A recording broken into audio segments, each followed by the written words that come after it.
Hello, and welcome to episode 6 of the Andalusia Knits podcast. My name is Jordan, and this is my channel where I post all sorts of knitting videos. And this is a series where I do just a little behind the scenes check-in with things I've been knitting on, things I've finished up recently, and some ideas for designs that I have as well coming up. And so today I've got a little bit of all of those in the episode. I've got a finished object, and I've got a couple works in progress, and I also have a couple designs that have not quite become projects yet, but are getting close to getting ready to knit. So let's get started. I'm excited to talk about all this stuff. All right, so first up I have a finished object, and that is a new sample of the Ion Spark hat that I knit. And this is a design that I did myself and is currently in test knitting. And I had a couple reasons I wanted to knit a second sample of this because I already have a first sample. And the first reason was that this original sample, I didn't knit it to my size, and I didn't knit it in colors that I particularly personally want to wear. So my intention with this original sample is that I wanted it to fit the sample model, and I wanted to use colors that I thought would look really pretty on camera, and they absolutely do, but this is not particularly my personal style. And so I went with another colorway in the same brand of yarn. So this is Machete Shop Dirty DK, and the second sample is in the Agatha colorway, and this original sample is in the Sterolfler colorway. Then this is the variegated color. Both of the grays are hedgehog fibers. But yeah, so this is a much more variegated yarn that's much more in line with my own personal style. I really love how it sort of oscillates between the light sort of like blue greens and the really dark blues. So that was the first reason I made it, is because I wanted a sample that could actually fit me and that I would actually be excited to wear, and I definitely got that with this one. But I also want, now my hair is all messed up. I should have done that. It is still way too hot to wear a hat here in the South also. But anyways, so I also wanted to do a second sample because, like I mentioned a second ago, this is currently in test knitting, and my test knitters and myself have found out that the original setup for this is just way too tall, like relative to the circumference. I was going for a slouchy look, but this just ends up looking like a tube on your head. It's just way too much length relative to the circumference. And so I made some tweaks to the pattern, and I made it quite a bit shorter, but still maybe just a little bit slouchy. But yeah, so I reduced some of the zigzag pattern in here and cut down on some of the corrugated rib. And hopefully now this is going to create hats in all of the different sizes that are much more reasonable in their ratio between the circumference and the height of the hat. And so yeah, the test knit, it's got a couple weeks left to go. I have, believe officially like 2 people have finished their test knits at this point, which is really exciting. And I'm very grateful for all the feedback. Like I said, if I hadn't have done the test knit, I probably would not have noticed that the original sizing, the original schematics are just like way too tall in every size. So it's definitely been, it's a little bruised to my ego that my original plan was not exactly perfect the first time around. But I'm definitely glad that like I found that out in the test knitting phase, as opposed to like putting it out in the world and like someone who is like paid for the pattern has gotten it and is pissed off now that it does not fit at all. So hopefully that's going to avoid some problems in the future. But yeah, that is my first and only finished object this week. I've done a lot of knitting this week, but not a lot of finishing objects. So I'm glad to have at least one to show on the podcast. And I'm glad that it's one of my own designs that is in test knitting. It's a lot of fun. This has been a great experience. And so, yeah, be on the lookout. The pattern will be out. The plan is the middle of October at this point. I don't have a specific date yet. But yeah, be on the lookout if this looks like a hat that you'd like to knit, because it's coming soon. Next up, I have a work in progress, and this is one I've shown a couple times now, and that is the bottom-up yoke sweater that I'm currently working on. And since last time, I have completed the lower body of the sweater, so I've gotten from the bottom to the underarm. Thankfully, like, this is the biggest slog. This is the most annoying part of the sweater, so yeah, it's once I got done with this, I was very glad that I don't have to just do like just a sea of just plain stockinette knitting anymore. At least, I mean, it's still all going to be stockinette knitting for the rest of the sweater because the whole thing is in stockinette. But at least at this point, like there are going to be some like increases or decreases, and some more at least vaguely interesting stuff, as opposed to just like every single round is the same stitch count over and over and over again. So I have finished up the body of the sweater, like I said, and then I have also gotten pretty far on one of the sleeves as well. And so let's see. I talked about earlier that I was worried about having matching up the stripes on the sleeves with the stripes on the body, so that when it comes time to join everything together for the yoke shaping, that like everybody would be on the same like stripe line, stripe number or whatever.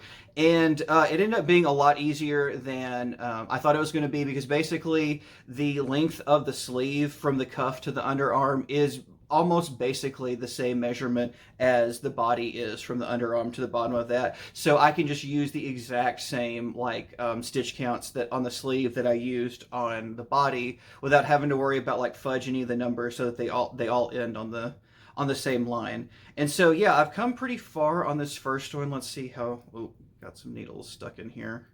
Let's see how far up the arm it is at this point. Okay, so we're like to the bend in the arm at this point. And I'm about like maybe a little over halfway there. I think at this point I need to look at my stitch counts again, or my row counts again. But yeah, so it shouldn't be too much longer till I'm finished with this sleeve. And I want to talk about, I normally do make one increases when I do sleeve increases, but I did lifted increases this time, thinking that they would look nicer and neater. And I mean, from a distance, it's fine. Every increase looks fine from a distance, but they look, I feel, just like as ugly and as untidy as the make one increases when you really like get up and examine them. And now I know that this is Brooklyn Tweed Loft yarn, and it changes a lot as it's blocked, so I know a lot of that is probably going to get smoothed out. But yeah, I was really, like, that was sort of like, my thought was that the lifted increases are like the neater version of increase as opposed to the make ones. But like I said, close up, I found that they are just a little gross looking themselves. But then from a distance, like, it's fine. It's not a big deal at all.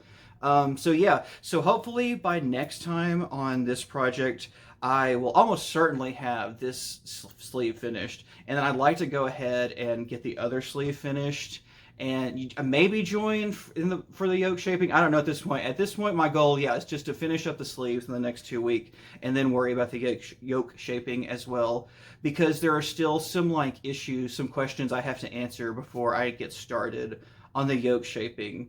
And the main one is when do I want to start the shaping? Because in the book that I'm using, it's a book called Knitting in the Old Way, and I actually talked about it in my last video about my favorite knitting books. So you should definitely go check it out, because I talk a lot more about how this book works. But basically, in this book, it offers a couple different variations of the yoke sweater. And so the first variation is one where the yoke shaping starts like almost immediately after you've joined the sleeves and the body together. And the second version starts the shaping a little bit higher. So you join the sleeves and the body together for the second version and just knit some plain rounds. And then about around like the halfway point up, or right around your shoulders, is when you start the yoke shaping. And then for both of those also, you have the option of, they say you can do like 3 big decrease rounds or 5 big decrease rounds to reduce your stitch counts and get your stitch counts to what you need for the neck opening.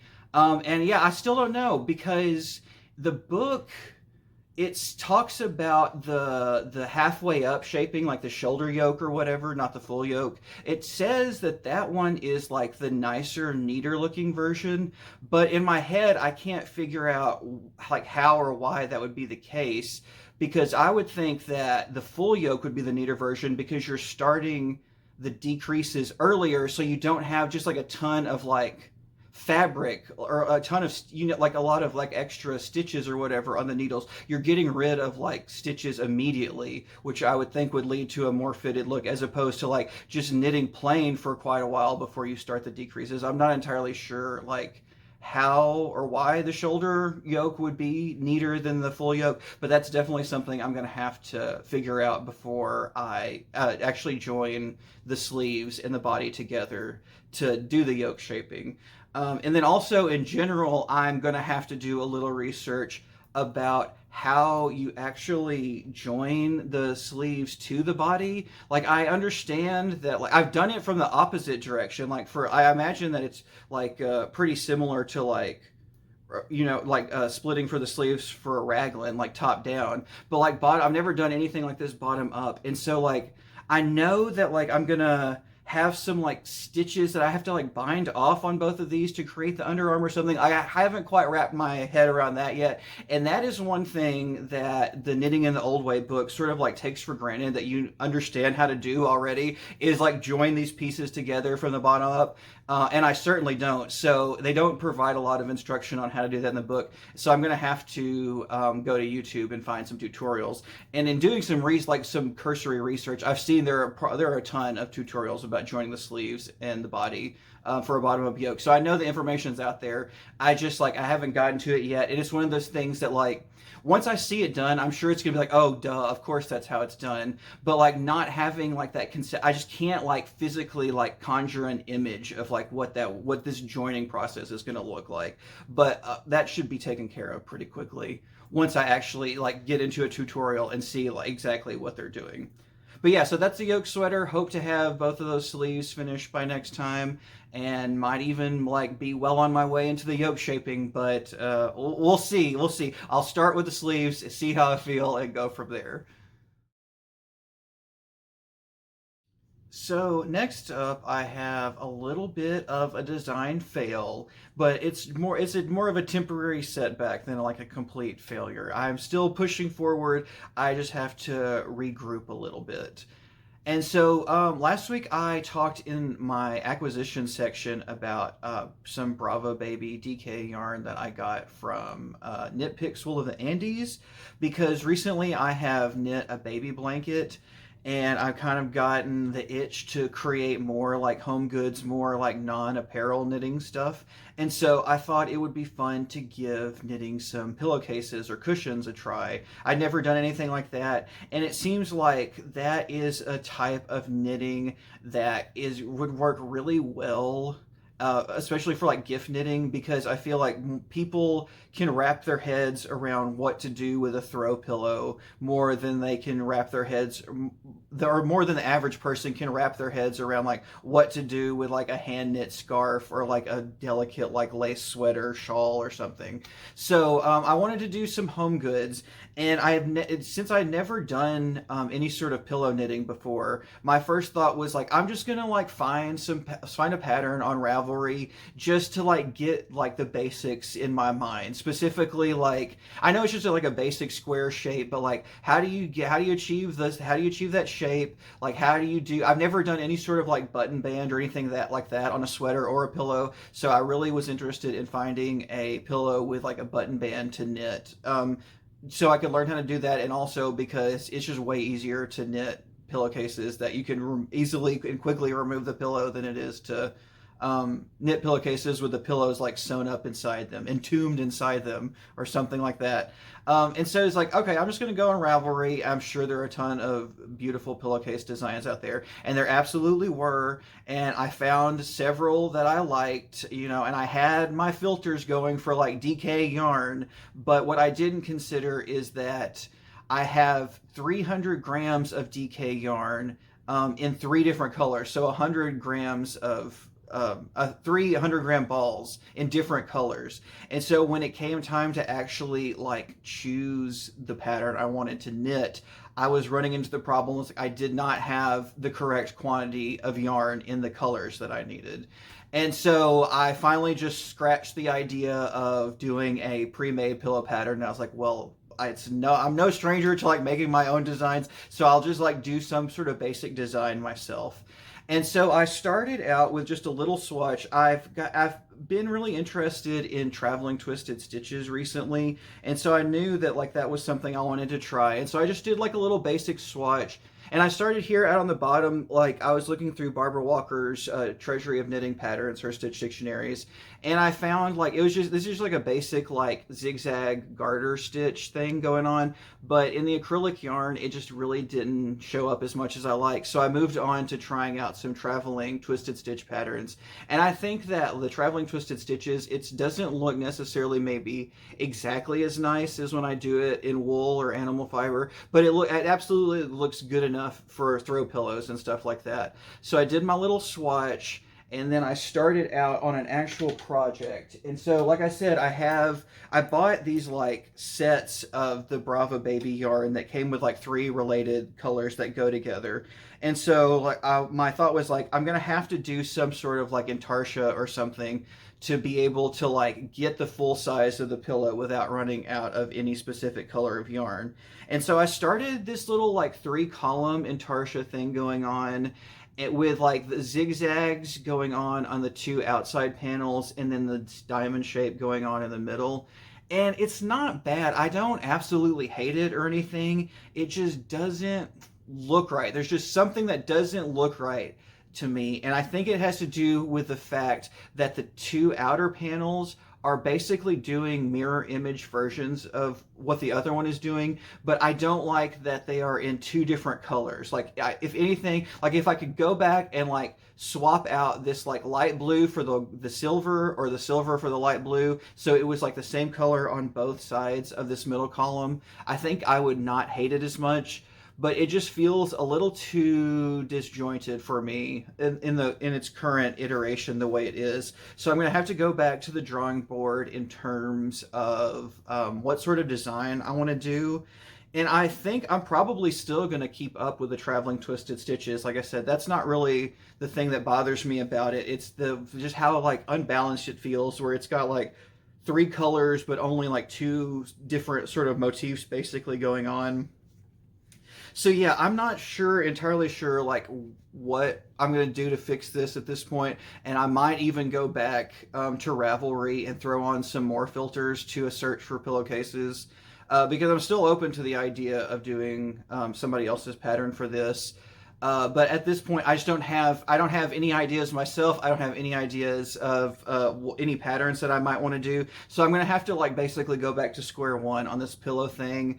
But that's fine. I've got several other things going. It's not like I'm starving for, knitting projects or anything like that. But it is a little annoying that it was very exciting, all of this designing, because this is something new and novel I've never done before. So it was just annoying that it was like a lot of fun right until it wasn't, right until I hated the way the project looked.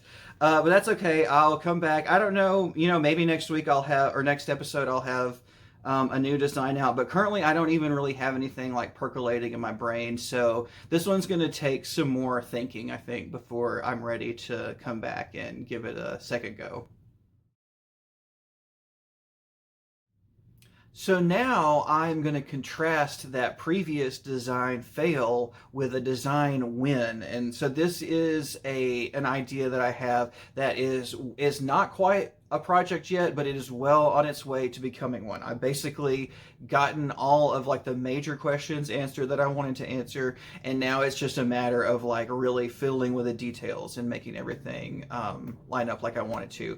And so I showed you last time a couple like swatches in just some test yarn to show like what I'm thinking of. And so basically the idea is that there's going to be these zigzag parallel vertical stripes, and that's going to be paired with a fabric that is kind of zigzagging itself. And I didn't block this great, but you can kind of see like how on one side, as the fabric moves out on one side, it's moving in on the other side. And so like I did a couple more swatches in this test yarn, and specifically I wanted to test out what did it look like. So this original swatch was, what does it look like when the vertical stripes are leaning with the shape of the fabric? And then I also wanted to see, what does it look like when the vertical stripes are leaning against the shape of the fabric. And so you can see like the inner stripes, they are unchanged, but the outer stripes, they take on this sort of like different shape as opposed to like a vertical stripe when they're leaning against the fabric. So anyways, those are my initial tests for this. And then I finally started doing some swatching in the actual yarn I want to use. And so this is yarn. I showed this in an acquisition section.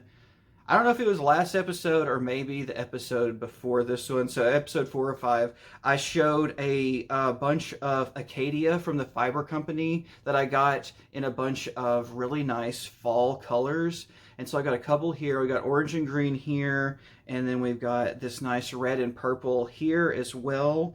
And so with these swatches, this was more about figuring out what gauge I wanted the yarn to be knit at. So this is, I think, like a size 6 needle, and then this one was a 7.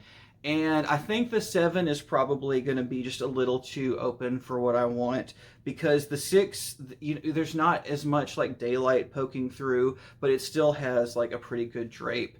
And that is probably down to the fact that I think this is like 50% wool, and then the rest is alpaca and silk. So this yarn is like really, it's good at like stretching out and staying stretched out, which is what you need, especially for these the pointy ends on the zigzag. So the parts where it comes in, I found that just like sort of happens much more naturally and wants to lie flat a lot nicer and a lot easier. But these points that come out that are created by doing increases and then decreases, it really wants to create like a 3-dimensional, almost looks like a heel cup or something. And so you really have to kind of get aggressive with blocking out these pointy ends. And so I think the fact that the Acadia is such a slippery, yarn as it is, really helps to like keep that blocked out and stay blocked out, and not contribute any sort of like 3-dimensional effect, and keep the zigzag flat basically. So yeah, I've done the testing. This was the test to see what the zigzags leaning parallel with the stripes looks like, and then this was what it looks like whenever the stripes are leaning against the zigzags. And so I've got the concept at this point, and I've actually got like a name and an idea for this. So I'm gonna call this the motion wrap. And basically, there are good reasons for both of those words in this. And I'm calling this a wrap because I'm going to be doing the sample in 5 colors. It's 5-color Intarsia. So it's going to be this purple and this red and the green and the orange, and then there's like a yellow. And so it's a very like autumnal like color scheme. But there's going to be 5 colors, and it's going to end up being like maybe not, it's going to definitely be wider than a scarf, but it's going to be perhaps not as wide as a full-blown like rectangular shawl would be. And so I chose wrap as a nice generic name because the size of the sample is going to fall sort of somewhere in this weird spot between a shawl and a scarf. But I also wanted to keep it generic because while I'm doing like 5 colors and specific widths for these different vertical stripes, there's like, this idea is very customizable in terms of like how many colors you want to use and how wide you want your stripes to be. And so I'm calling it a wrap because basically I should be able to like write the pattern in such a way that you can knit anything from like a skinny scarf to like a giant shawl with this pattern, just based on the amount of yarns you have and your tolerance for working in tarsia. So if you wanted to do even just like a thin, like 1 color zigzag, you could make a really thin scarf like that. Or if you wanted to go even bigger than I'm going to do, and instead of doing 5 colors, you do 10 or 12 colors or whatever, and you can make this really gigantic shawl. And so I went with the term wrap because I felt like that was generic enough to hit any of those possible like sizes. Like regardless of what you're knitting, like it's something that you're going to be wrapping around your neck is basically the rationale for wrap. And then the reason I chose the term motion, I'm calling this the motion wrap, is because I was inspired by musical concepts for the color work on this. And so basically, okay, I don't know if you can hear my cat meowing down here, but he's been very nice and very quiet laying down here at my feet for a minute, but now he's getting he's mad about something, I'm not sure what. But so the motion comes from music, and there are basically there's two terms that I have learned in music, and that is parallel motion and contrary motion. And so basically, parallel motion is when you have two voices and they are moving in the same direction. So, like, if you've got like a soprano voice and a bass voice, and the soprano line is moving up and the bass line is moving up, that is parallel motion. And that is what these are. The color stripes are moving in parallel with the shape of the fabric. And then this version I'm calling contrary motion. And so in music, that is when you have two voices that are going in opposite directions. So if you have like an upper voice going up and a lower voice going down, that is, we would call that contrary motion. And sort of in the similar way, in the rap, the contrary motion is when the vertical stripes are moving contrary to the shape of the fabric.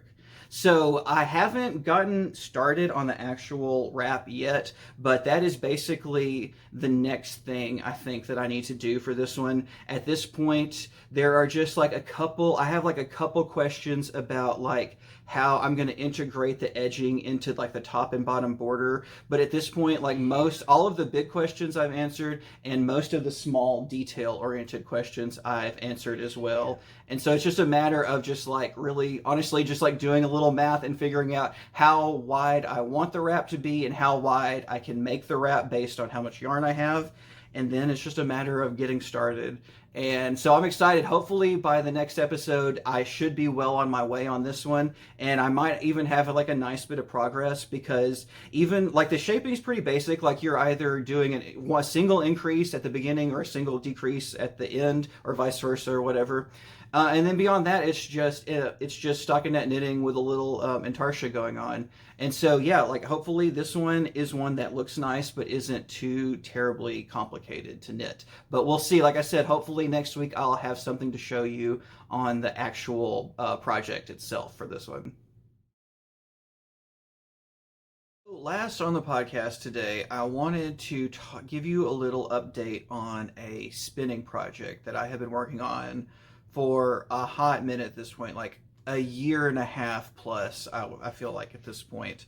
And so it started out as like I wanted to do a sweater quantity spin, and I've gotten a ton of yarn spun at this point, but I don't know, like I think I still got quite a ways to go in terms of a sweater quantity, and I am starting to doubt whether or not I'm actually going to make it to that sweater quantity or not.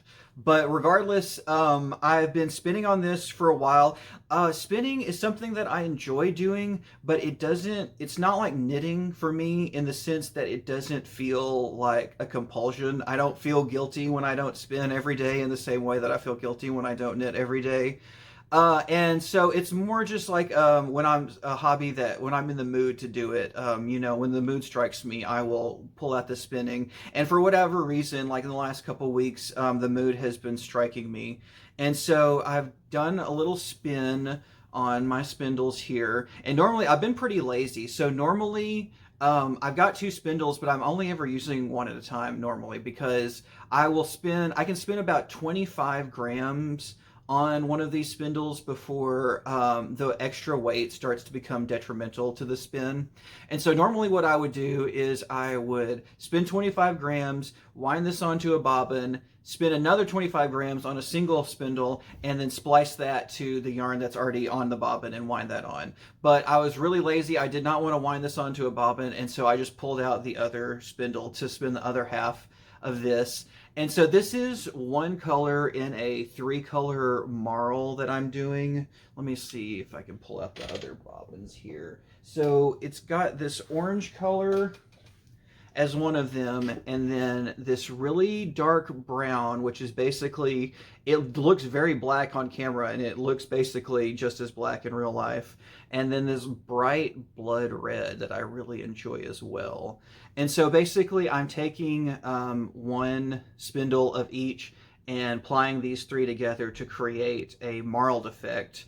And I've got some of the finished yarn here as well. And I don't think it's going to show up well on camera because the colors are just so like dark and saturated and deep. And yeah, it just does not doing this justice, but this is such a cool color yarn. And like I said, I've been working on this for probably at least a year and a half at this point, and I've gotten pretty far. I don't know that I have a sweater's quantity yet, but I think I'm probably getting pretty close to like a vest's quantity. But the issue with this, and the reason that I'm starting to question whether I want to make this a sweater or not, is that the marling, while it looks really cool, it's like prohibitively like there's too much going on to make texture patterns work in this. I've knit several swatches with this stuff using several different like knit purl texture patterns or basic cable patterns, and it really, like, the fact that there's all these constant like three colors like competing for your attention really just sort of like completely disguise any sort of texture work you're doing. So you can tell that like the fabric is textured versus plain stockinette, but beyond that you can't, it's very hard to like appreciate like the specific texture that you're knitting into this particular yarn. And so like my best case for success would be to knit a stockinette sweater out of this stuff. And I do not want to knit another stockinette sweater anytime soon. I just showed you earlier in the video like another stockinette sweater I'm working on, and I most definitely don't have another one in me at the current moment. But I would really love to start using this yarn because, like I said, I have a ton of it at this point. Not a sweater's quantity, but enough to make quite a bit of stuff. And so I'm thinking this might end up being something besides a sweater, because I want to use it now. And also, while I enjoy drop spindling, it is a very like, it creates a very inconsistent spin no matter like how much I practice. And even as I improve in getting more consistent spin, there are just like things about spinning with a drop spindle that are problematic in a way that like spinning with a spinning wheel or an electric spinner, you don't have to like face those issues. And the main issue is that it's hard to draft really thin on a drop spindle because of that extra weight of the spindle. You have to draft you can't necessarily draft it as thin as you want, because you have to draft with like the consideration of this extra weight in mind as well, because if you don't add extra twist into the yarn to compensate for the weight of the spindle, the yarn is just going to constantly be pulling apart from itself. And so like that's not an issue on like a knee spinner or a regular spinning wheel, because you can hold the fiber like horizontally or whatever. You're not having to pull it like up and down or whatever and let gravity do all that work on it. So yeah, I'm thinking that just between like the inconsistencies in the spin and the fact that I'm going to have to basically knit plain stockinette with this to really appreciate what's going on with the marling, I'm just not sure at this point that it's going to actually end up being a sweater. But I also don't have any ideas in mind as to what it actually could be otherwise as well, though. So yeah, so I'm enjoying the spin. I'm getting close to needing to ply up another skein. So like I said, I've got the red and the brown complete already, and these are both 50-gram bobbins, and so this is another 50 grams. I'll end up with a 150-gram skein of something. But yeah, so I'm enjoying the spin, but I don't quite know. Like I've lost faith in like what I'm spinning towards, and I got to find something else to spin towards now at this point. But yeah, this is a great one. Like I said, I don't really spin unless the mood strikes me. But for whatever reason, the mood struck me, and so I did a little spinning this week. So I think that is going to do it for this week. If you made it this far, thank you for watching. If you enjoyed what you saw in the video, I'd really appreciate it if you would go ahead and give the video a like. And if you enjoy these kinds of videos in general, go ahead and subscribe to the channel. I release videos every week.